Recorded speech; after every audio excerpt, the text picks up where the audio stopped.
This is the Convergent Science Network podcast. Leading researchers in the domain of neuroscience, brain theory, and technology are interviewed by Paul Verschure and Tony Prescott.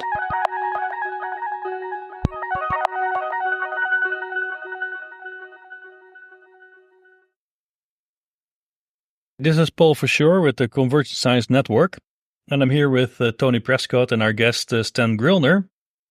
Sten is a neurophysiologist, and Sten was speaking this morning about the control of motor behavior, of action, in particular in the lamprey. And Sten, your the starting point of your presentation was the observation that there are lots of similarities in how motor patterns are organized across different species, right, from fish to humans. So what's really the invariance there that you see? I mean, the invariance is in the control systems. From the brainstem, you have command centers that activate spinal locomotor circuits. Of course, you have then different species, of course, have different forms of locomotion, and fish locomotion and human locomotion is not identical, but it's built up in the same way, with central networks, with sensory control of these networks. And so there is, with the control structure, it's very clear similarities. Okay, but that runs across the whole nervous system, or are there any divergent patterns there, or for you that really goes from, let's say, spinal cord, where you directly interface the periphery, all the way to frontal areas? Yeah. Essentially, we have the execution of different behaviors like locomotion, postural control, eye movements, etc., is controlled at the brainstem spinal cord level. But then, in addition, you have control circuits in the forebrain that decide or helps to decide when a given motor program should be turned on or turned off. Mm-hmm. Okay. But now, you very early on, so we're talking quite some decades now ago, decided to really focus on one species in particular, which is the lamprey, which you believe is really, let's say, the prototypical brain of all vertebrates. Right. So what's the power of this lamprey model? Why did you zoom in on that one so strongly?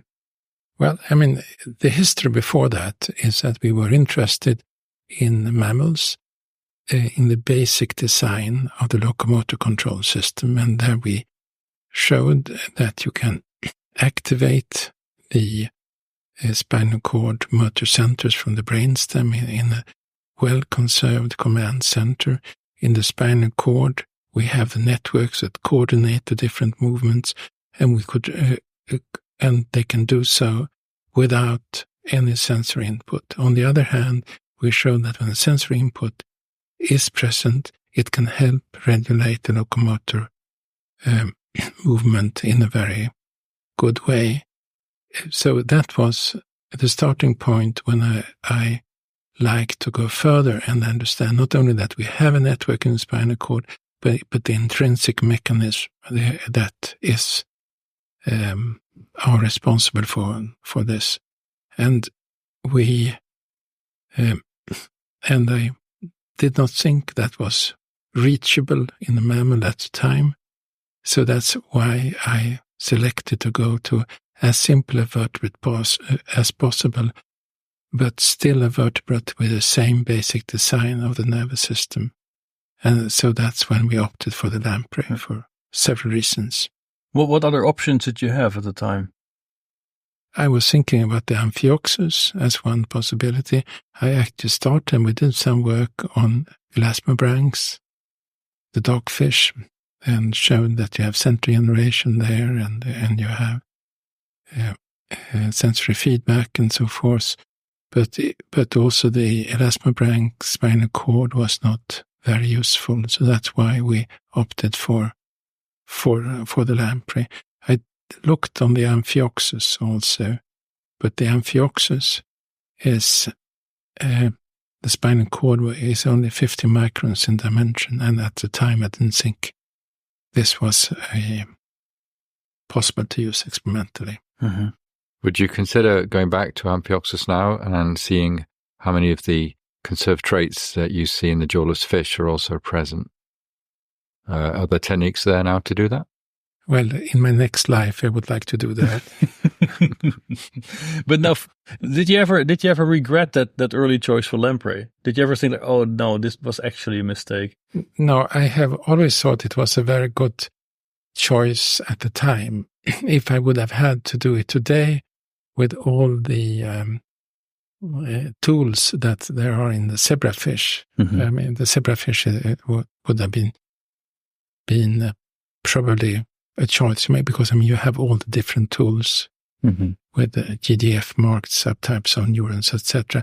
On the other hand, the zebrafish brain is much, much smaller. I'm not sure that we would have been able to do the things that we did have done in the lamprey. So, right. So now lamprey appears in evolution about 560 million years ago.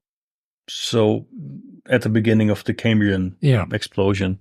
So how firm is that understanding of the lamprey really, let's say, anchoring this phylogenetic expansion of vertebrate? Well, it's the jawless fish, really, isn't it? Yeah. So we don't know exactly what the ancestral jawless fish would have been like. Well, that's really what I'm fishing for, right? Yeah.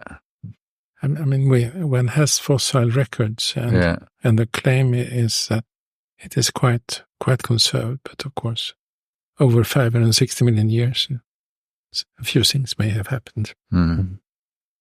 So okay, now we have the lamprey, and then in some sense, a significant amount of time you really spend on understanding how the spinal cord of this fish works, and how the physiology of that spinal cord and also its anatomy in the end translate into locomotion. So what are now the basic design principles of that spinal cord of the lamprey? I mean, the original goal of taking up the lamprey was to understand a CPG, or central pattern generator network, and I think what is the basic tenet is that we have excitatory premotor interneurons that are also interacting and together as a collective generating the burst pattern. And then in addition, we have inhibitory interneurons that coordinate the different burst generators. So I mean, so essentially membrane properties are critical, synaptic interaction is critical, and the types of synaptic interaction that you have. And but then which key parameters at the cellular level are really key here? With regard to the membrane properties, the calcium NMDA receptors, voltage-dependent calcium channels, low-voltage activated calcium channels are quite important for regulating the calcium levels in the neurons. And then we have the related calcium-activated potassium channels, and also at higher level of activity, sodium-activated potassium channels that pull the membrane potential down and helps to terminate the burst, and then also to close the voltage-dependent NMDA receptors. So functionally, it basically means you need a bursting unit that is asymmetrically coupled to an opponent bursting unit, so you have your oscillation. Yeah, but I mean, even without the reciprocal coupling, you still have oscillation. Of course. Yeah. But you need opponent coupling if you want to translate this into movement. Yeah, sure. Okay. So, but now what you also showed is that basic central pattern generator network, which we have about 100 making up the spinal cord of a lamprey, if I'm correct, is also again under a lot of additional control, descending control coming out of higher brain areas, right? So what are the key features of that kind of control? The key features and what can drive the network is a tonic drive from the brainstem, and the locomotor command centers in turn can activate the reticulospinal neurons.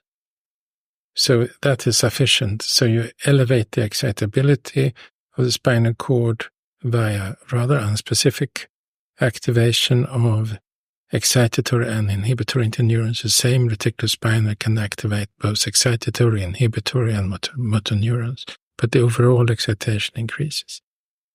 So, I mean, that's answer one.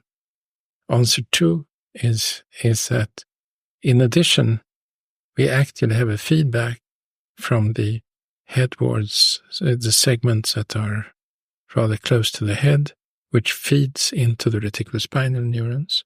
So they are actually, even though they may be tonically activated from command centers, they get rhythmically active. And it turns out that the fact that the reticulospinals are rhythmically active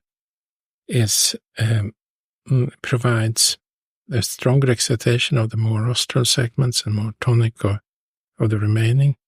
But it also provides gating signals, so that if you have steering signals from the, for instance, tectum or spiricolliculus-like, then these signals need not be very precise. A command signal that lasts for one cycle will then be gated by the reticulospinal activity. Uh-huh. So that's an added feature that I didn't speak about. Right. Mm.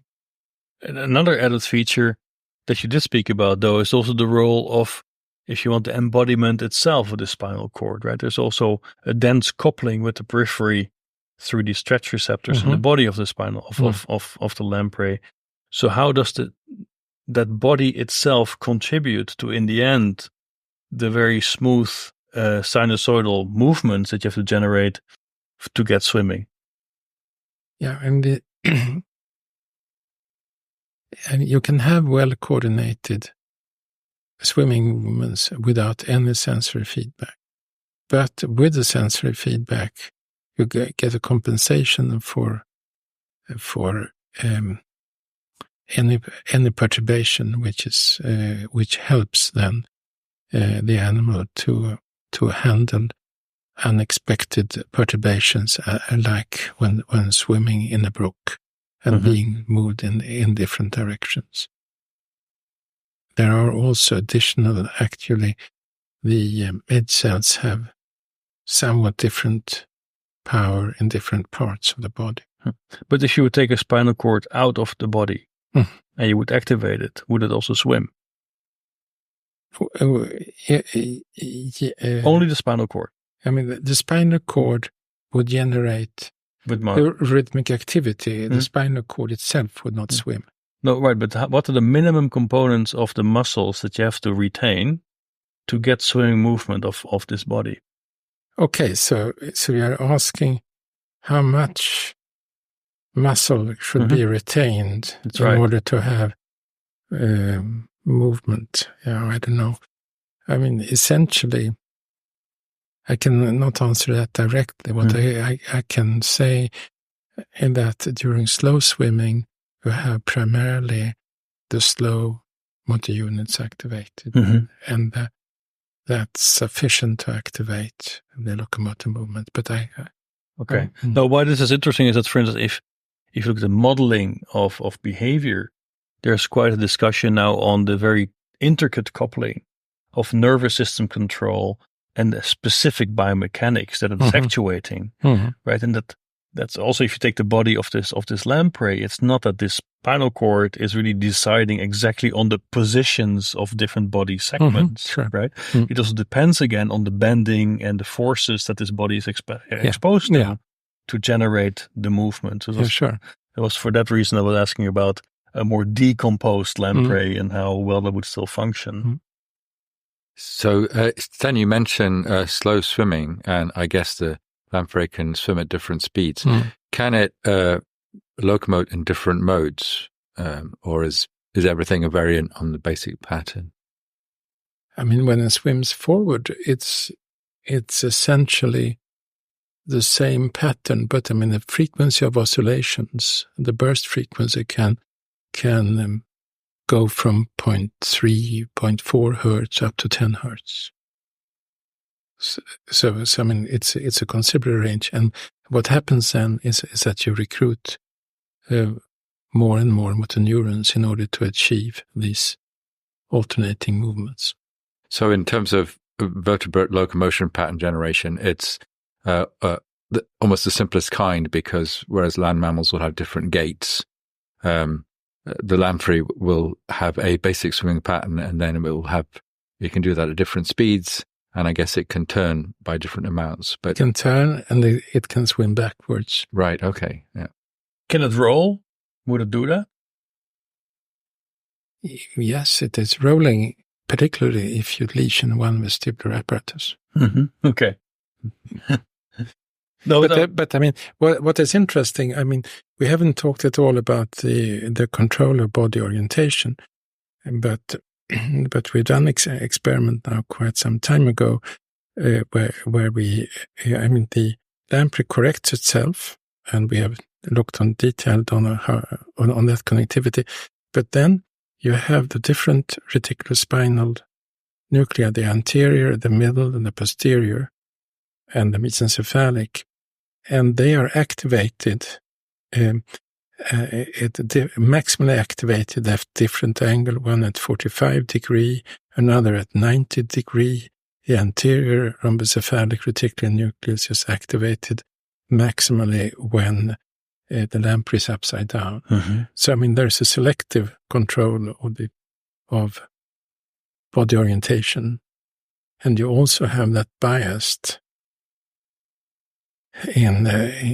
under conditions when the lamprey likes to orient itself towards the light, when the light is coming in from the side. Mm-hmm.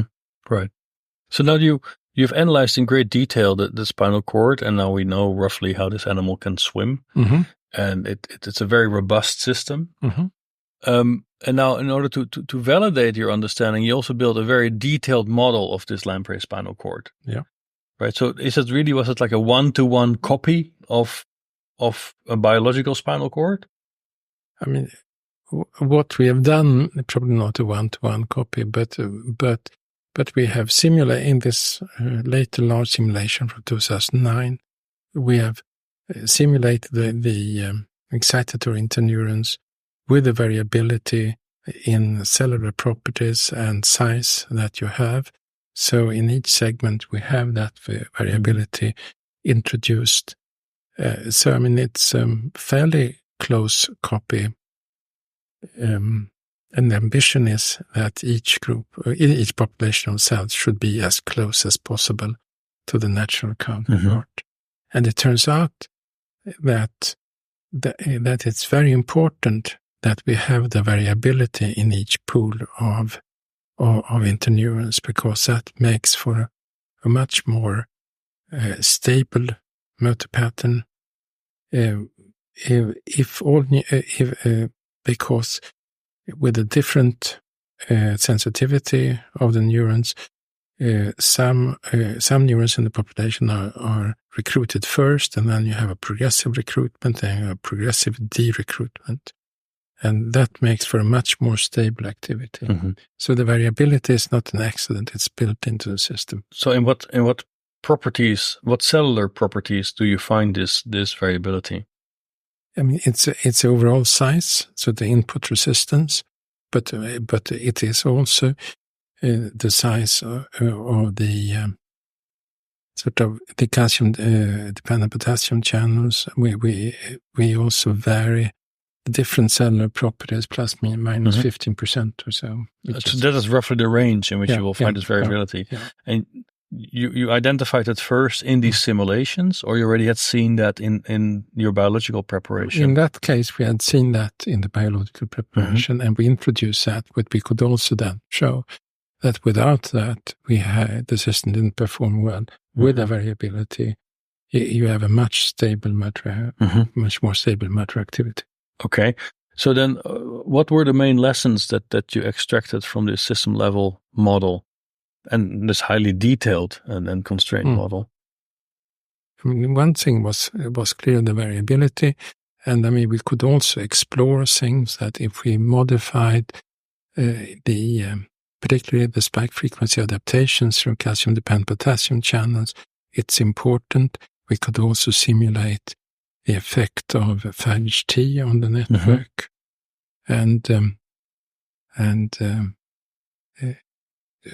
which.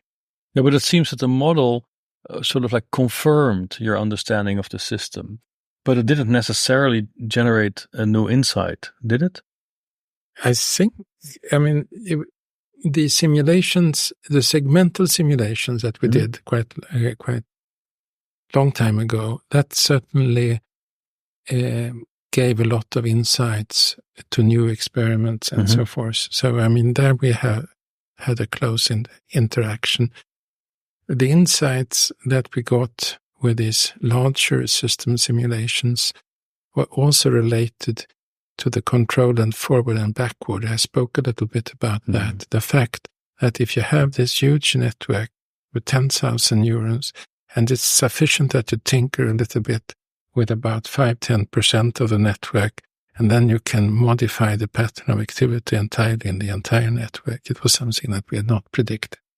Right. So now here we have, so you've done, how many years did it take you to sort of work your way through the spinal cord, finish your simulations? You could say, okay, now we understand really how this thing works. How many years of work is that? Well, too many. But would 20 years be a reasonable guess?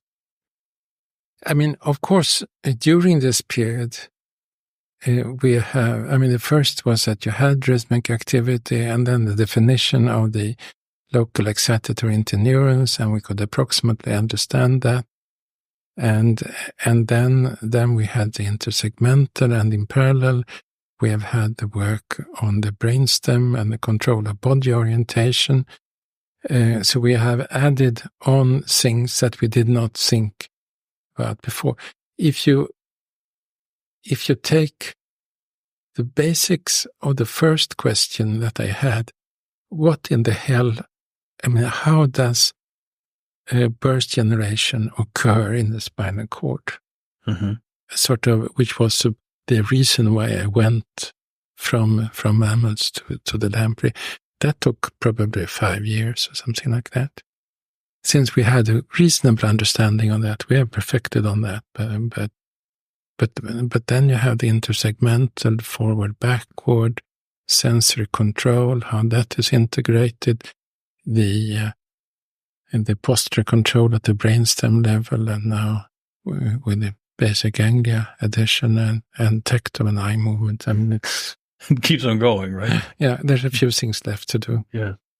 So having got this detailed understanding of lamprey spinal cord, can you now look across the other vertebrate groups and say something about how spinal cord has evolved? Because when people talk about brain evolution, they often say spinal cord is pretty much conserved, but there must be important things that have changed. And what would you say are the main ones? And what does that say about neural evolution more generally?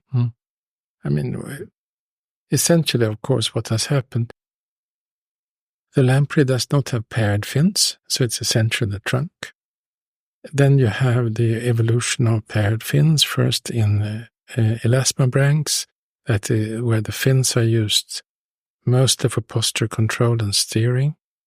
And then you have the further elaboration of the pectoral fins in teleosts, ray-finned fish, where the fins can actually be used for positioning the mouse quite accurately and so forth. It can also be used for slow locomotion, whereas with fast locomotion, the fins are not used. So then again, it is trunk movements. And then you have the elaboration of the pectoral fins to forelimbs in frogs and other higher vertebrates. And there again, rather little is known about the exact pattern.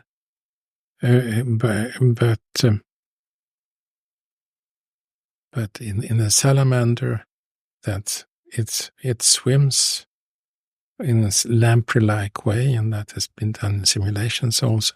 It walks, however, with the limbs coordinated with the trunk. So you have the trunk movements there, but then of course the limb movements take over, and we have at least for the hind limbs, the four-face movements may be slightly different from the forelegs. And what happens during evolution then is that for posterior stability, the limbs point out laterally and with a support. And then progressively, in some lizards and then mammals, the limbs move in under the body, which makes for more efficient locomotion, but much greater postural problems or balance problems. And so you have a huge amount of change in the periphery, and does that induce fundamental changes in the circuits that generate patterns, or are they really the same circuits, but maybe with some new add-ons to cope with these extra appendages like limbs? I mean, one knows rather little about the exact relation, but in the tadpole and the frog tadpole that then develops limbs, in the period where they just develop limbs, work by Combs and Kiesillar, then you have a period where you have the rhythmic activity of the limbs going in phase with the locomotor movements of the trunk.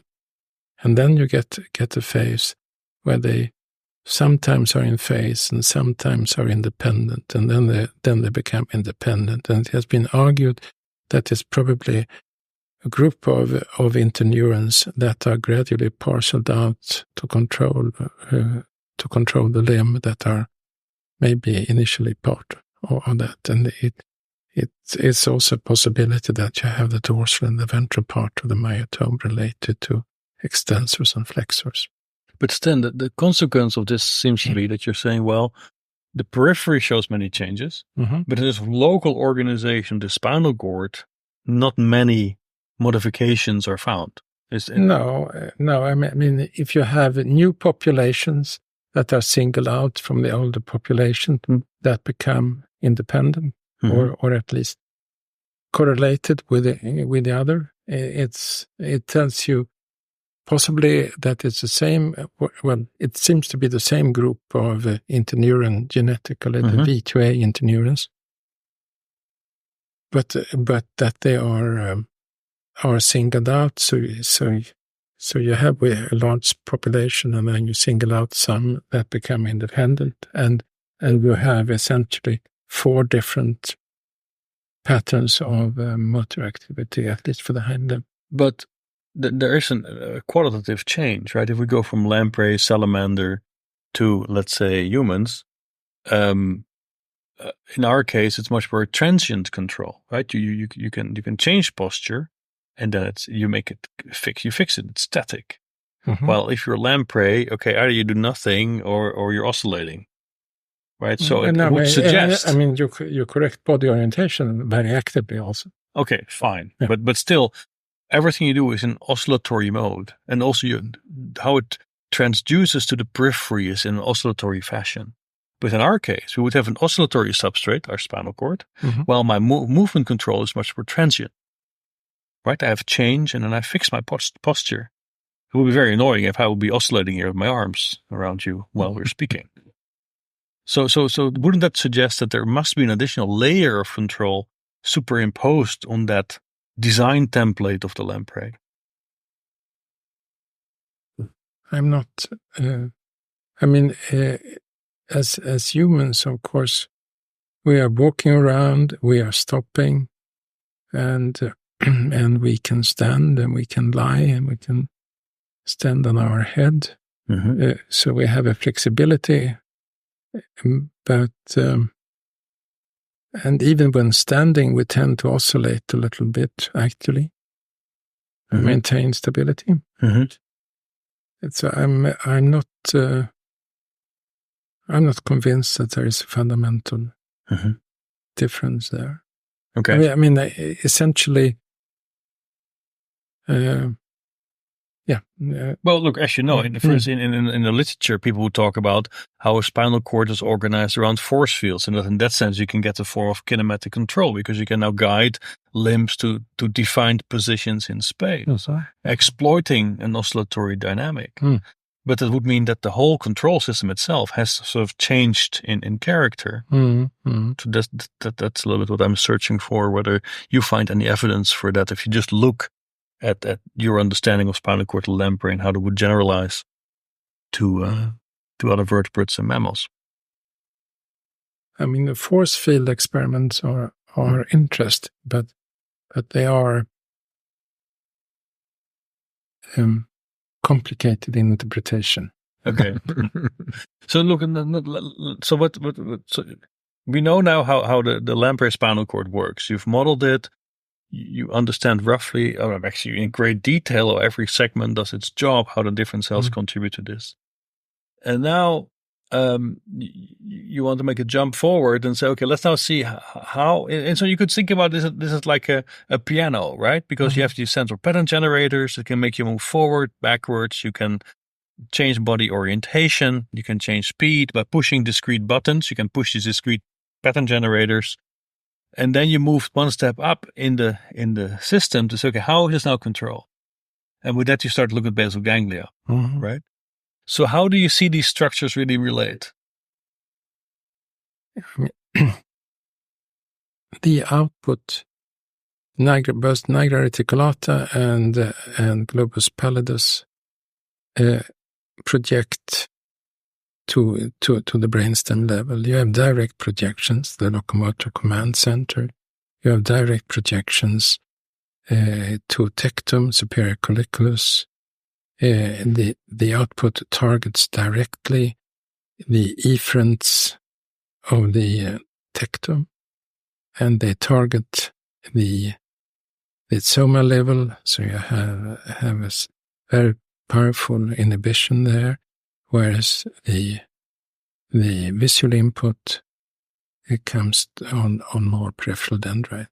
So it seems that the output of the basal ganglia is directly hooked up to neurons that are involved in eye movements, orienting movements, locomotion, and so forth.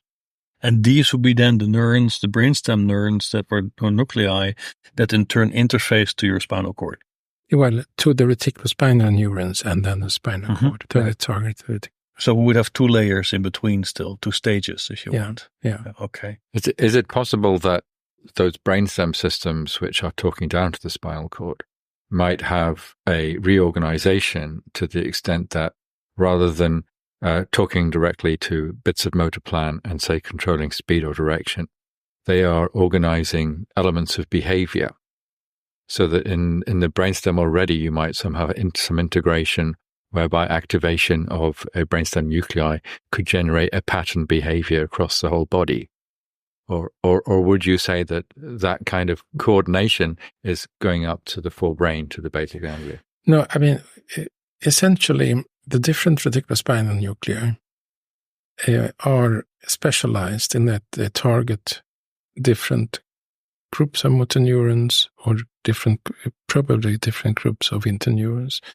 So, I mean, as with the example I just took with the control of body orientation, when different reticulospinal neurons are maximally activated at different degree of tilt.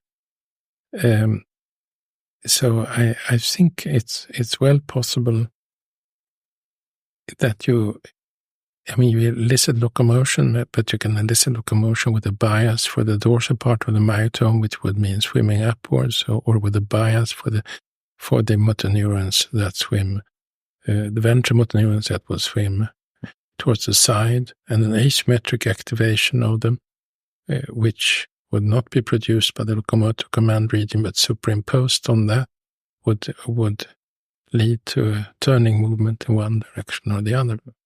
But this distinction is an important one.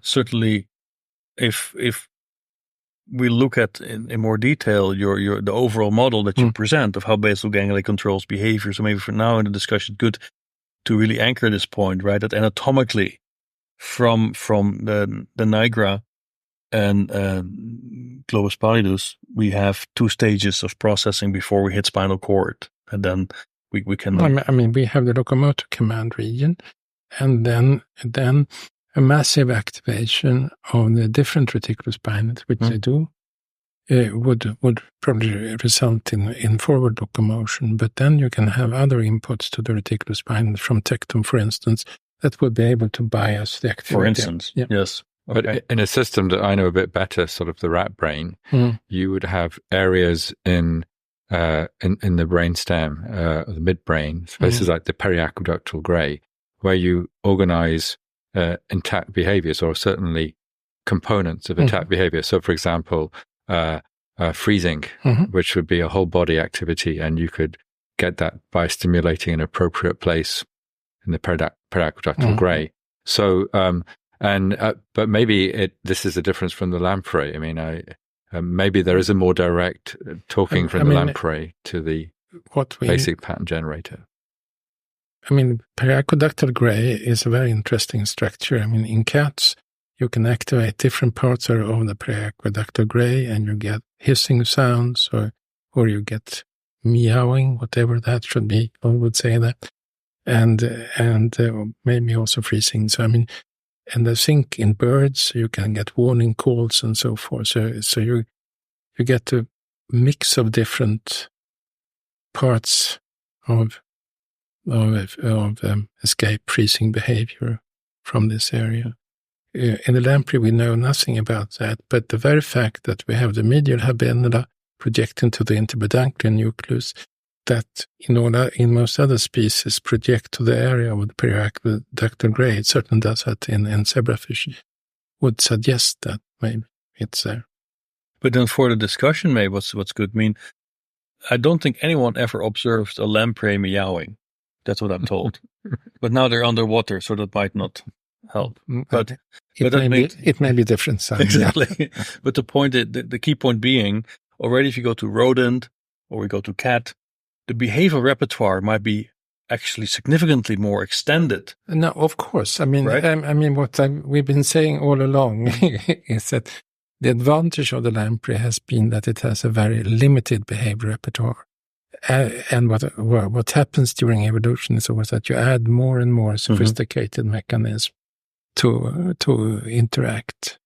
But then the bottom line of your proposal is that, and you spent quite some time with explaining it in more detail, you see it really as, let's say, a 4-layered structure with a core modulatory hub, right? So the structure would be at the bottom layer of behavior control, we have our CPGs driving the spinal cord, right? Above that, we have the nigra reticulata and the globus pallidus.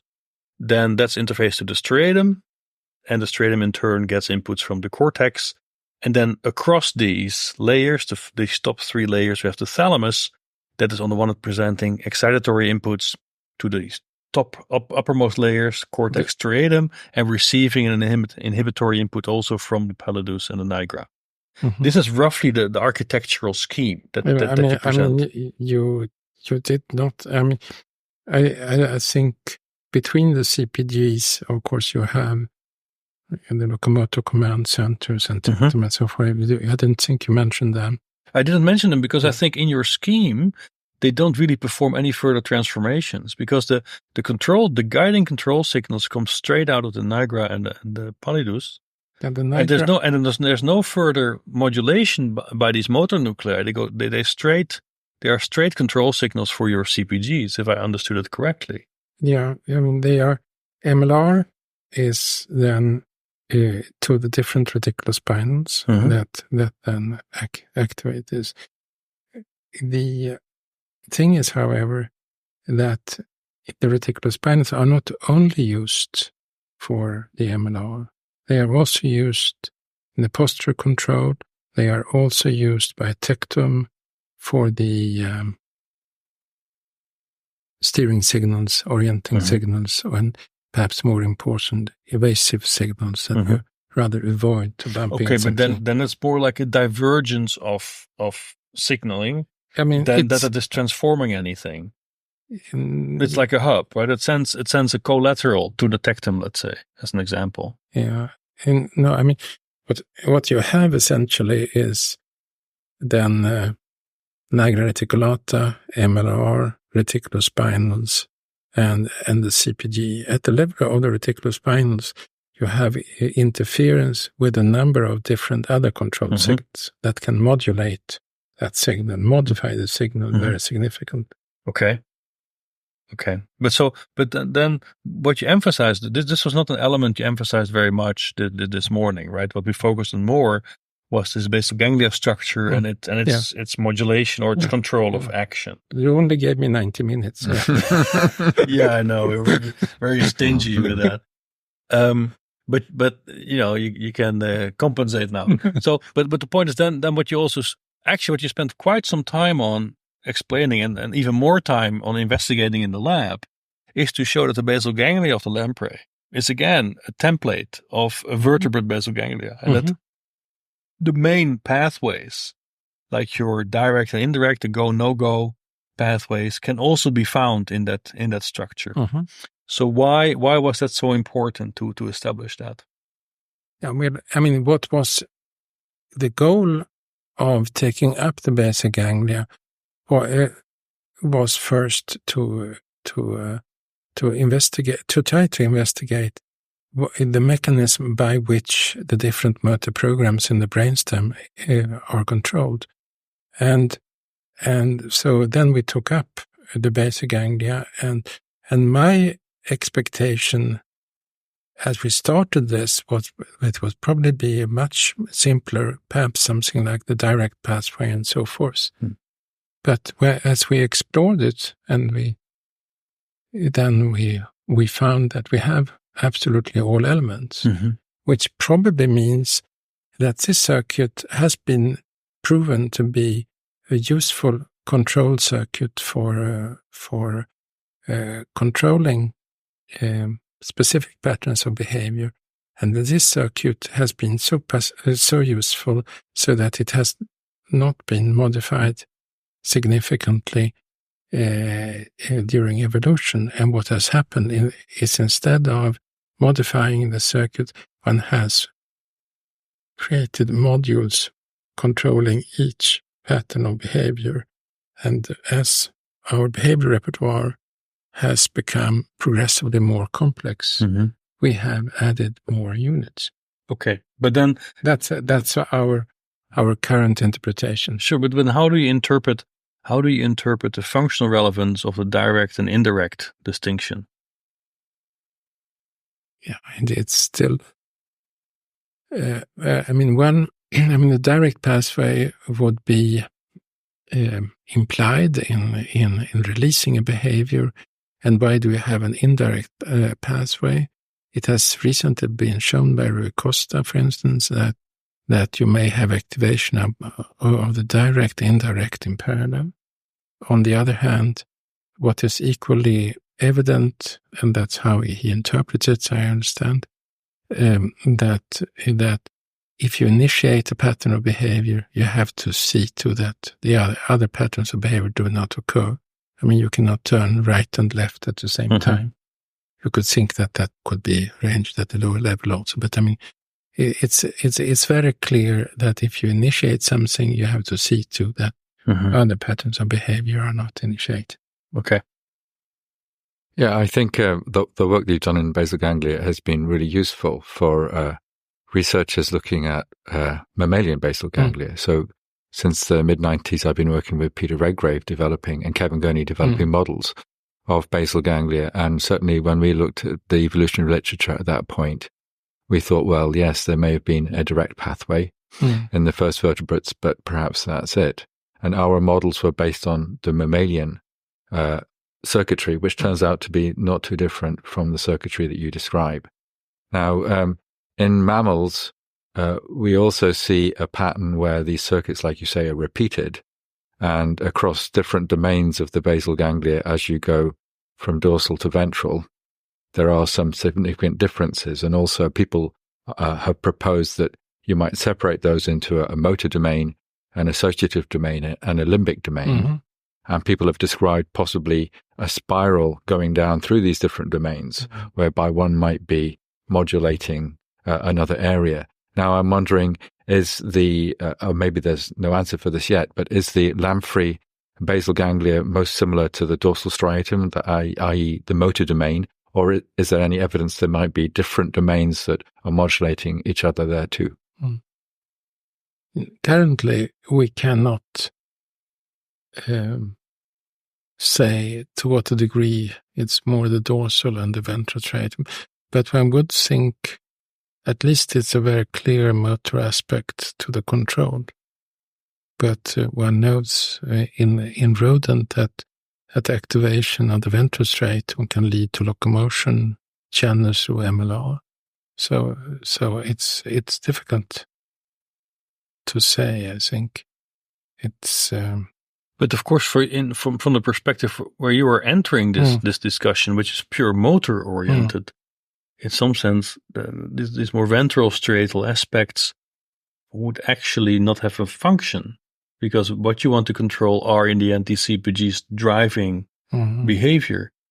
I mean, it's these CPGs driving behavior, but then it's what is driving the animal to locomote.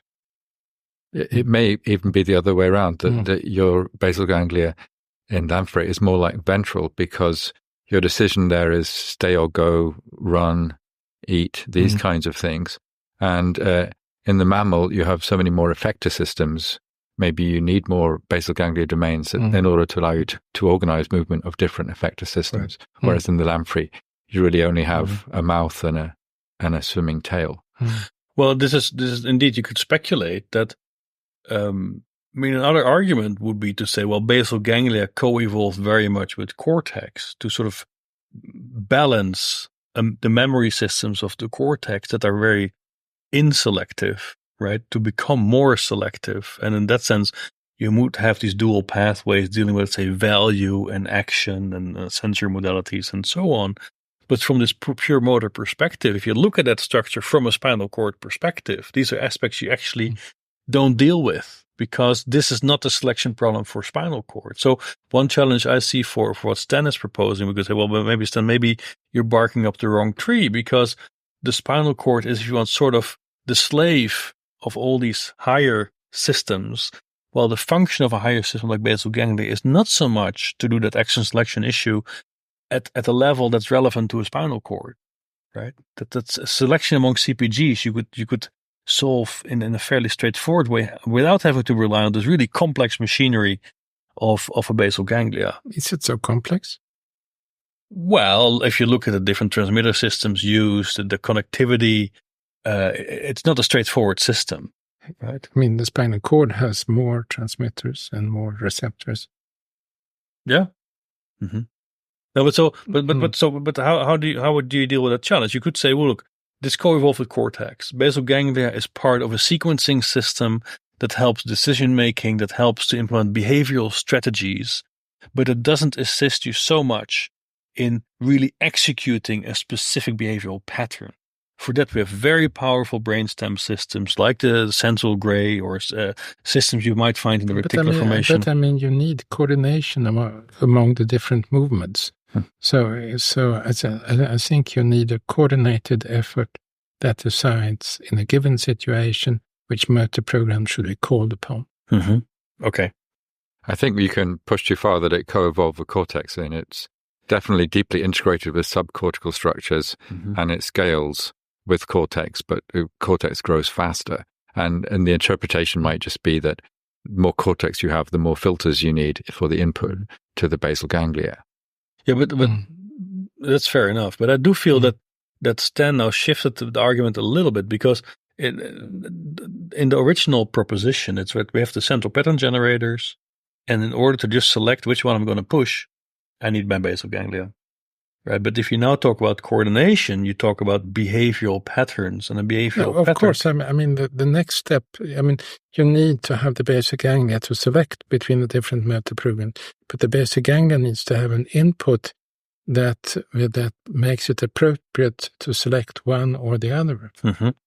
Yeah, but a behavioral pattern as such would actually comprise many CPGs being coordinated in some way. Sure. Yeah. Okay. And that's of course not so apparent if we only look at swimming in the lamprey. Because then it's like, okay, we swim faster, slower, or we go backwards. Right? It doesn't seem that's why we about 6-7 years ago took up the tectum and eye movement and orienting movement and evasive movement. Right. So it, just to have a few other items to select from. But it is very clear that although it seems that we now have a fair understanding about the connectivity, and I think we have touched on the basic ganglia, but we have not touched on habenula, the control of the dopamine neurons, reward, evasive. That was very so I think that's the circuits for evaluation of the result of a given task. I think is also very, very, very critical and need to be integrated. But I have not talked about. We know that there is an input from thalamus. We know that a prominent input from pallium cortex. But we have no information as yet about the pattern of activity, the processing taking part in cortex. We know that there is a direct thalamostriatal input, but we have not recorded from these neurons. So you have a lot of. Clearly, for striatum to do something useful, it needs to have an interesting input, and that has to come from your cortex in the end. From thalamus. Yeah. And in global pallidus, you've identified a topography there that different parts of the pallidum projecting out to these different areas linked with certain CPGs. And substantia nigra then has one for eye movements. And it projects also to the DLR, the encephalic locomotor region, and so forth. So we have a topography in the lamprey, and Takakusaki has shown quite nicely a nigra reticulata in rodents that different parts of nigra reticulata projects to MLR, to tectum, to the postural centers, and also to swallowing and chewing circuitry. So it seems, you have subpopulations of cells, so you would have the option also in rodents to control selectively each of.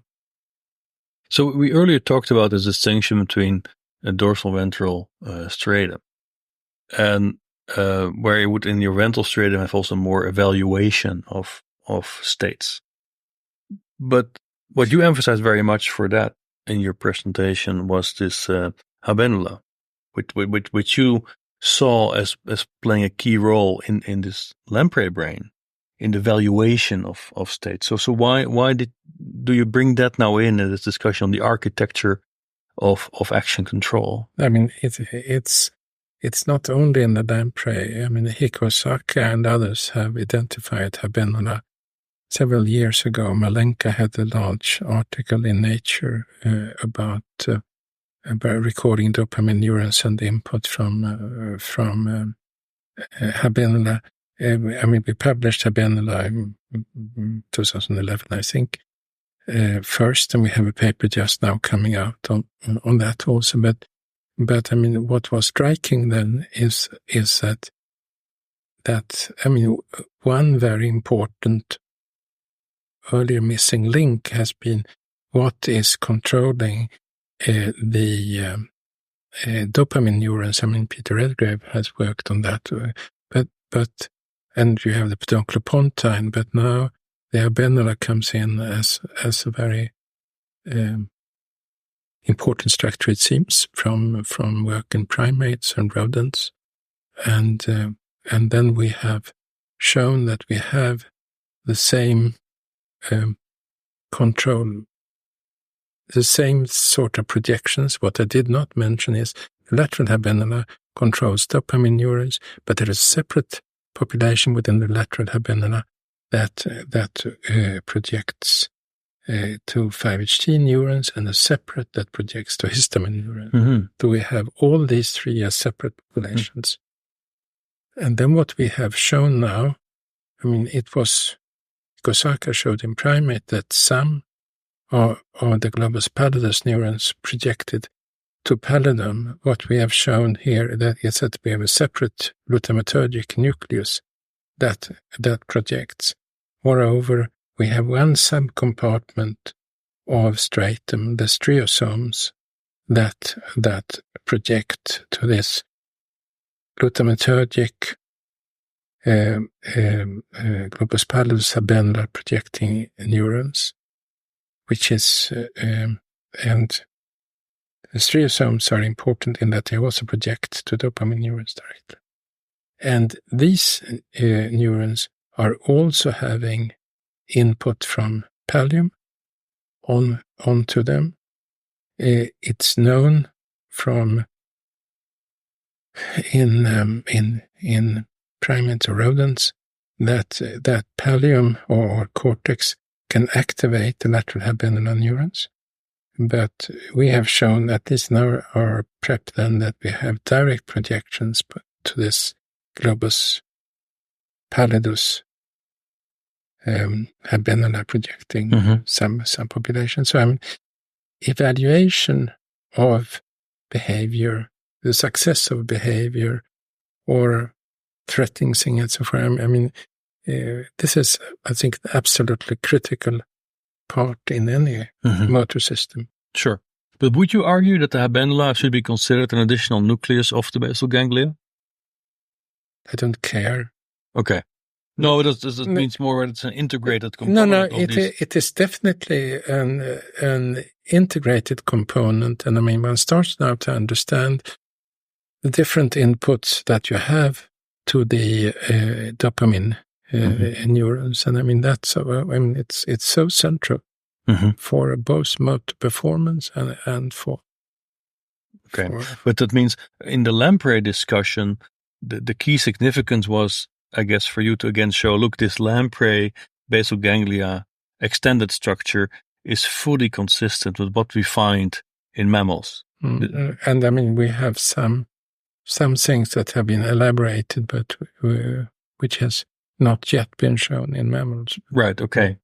So in mammals, it's been strongly argued that the short latency dopamine signal is acting as a prediction error signal for learning.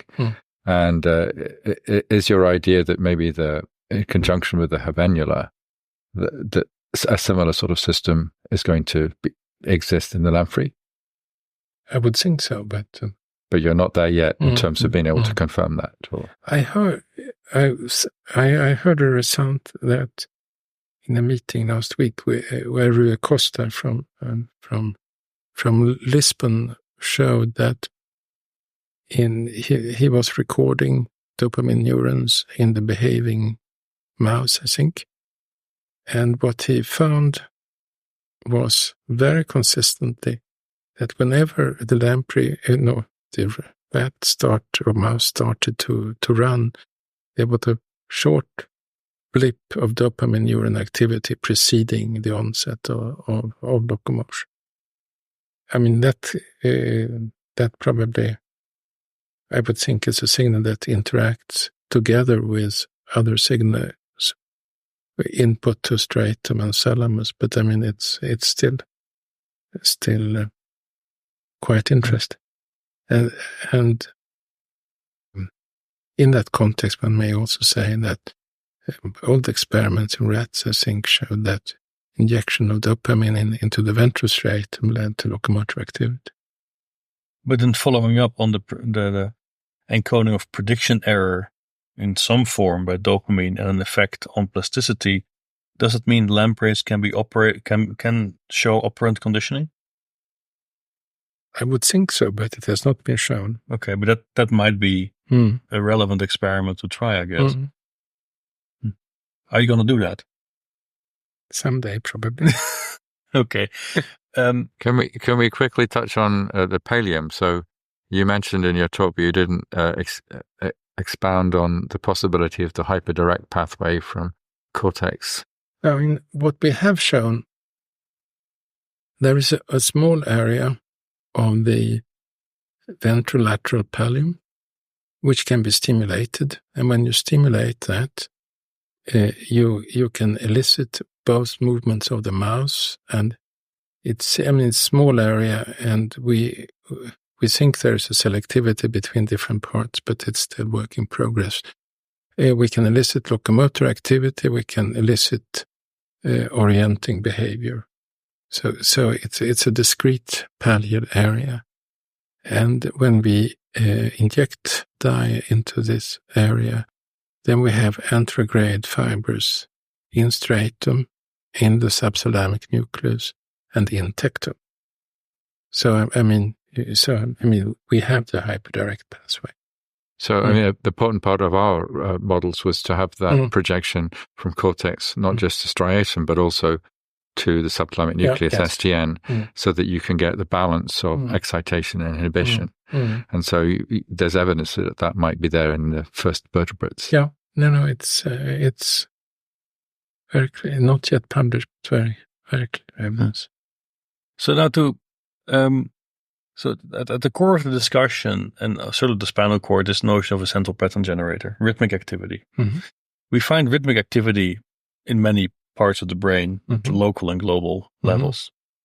So would you think that the central pattern generator that you've studied in the spinal cord is also like a building block, a fundamental building block of the whole of the brain, higher areas of the brain?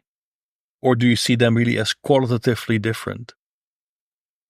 I mean, we had many years ago, or some years ago, we had a microcircuit grant where we had the spinal cord, we had hippocampus, we had cerebellum, and we had neocortex.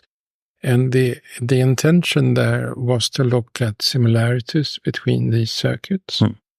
And we, at the end of the grant, we published a TINS issue with, I think, 5 different reviews, with essentially claiming that you mix the different building blocks in order to make the different microcircuits that suits that particular behavior. Right. Okay. So to finish up, Sten, so look, you've been around in this in neuroscience now for a long time, also in different positions that are really very important for the field. Like now you're leading FENS. So based on your experience, what would be Sten's law that should guide our science? I think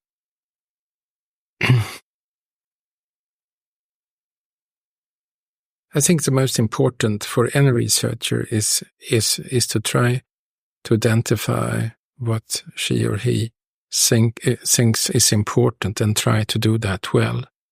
That's what you call a cottage science, but I think the major progress in neuroscience may often come from small groups that are dedicated. And I think it's an advantage if you work in a group where you have people with different expertise, but interested fundamentally in the same problem, so they complement each other. So focus on the problem that is important, at least important in your own mind. Right, exactly. And then the last question. So 5 years from now, Tony and I will come and visit you in Stockholm, and we're going to confront you with a prediction you're going to make today. So what's the key prediction that you would like to sort of put on the table today that you find is the most important one that you want to see validated in 5 years' time? I mean, what I think my prediction is that prediction. What I like to see is that we really understand much better the role of the basal ganglia in terms of the control of behavior, and this also includes the input, and that we also understand the circuits underlying evaluation of behavior. So you're saying in 5 years' time you will understand it? Is that a prediction? There is always levels of understanding. That's safe. All right, Sten Grillner, thank you very much for this conversation.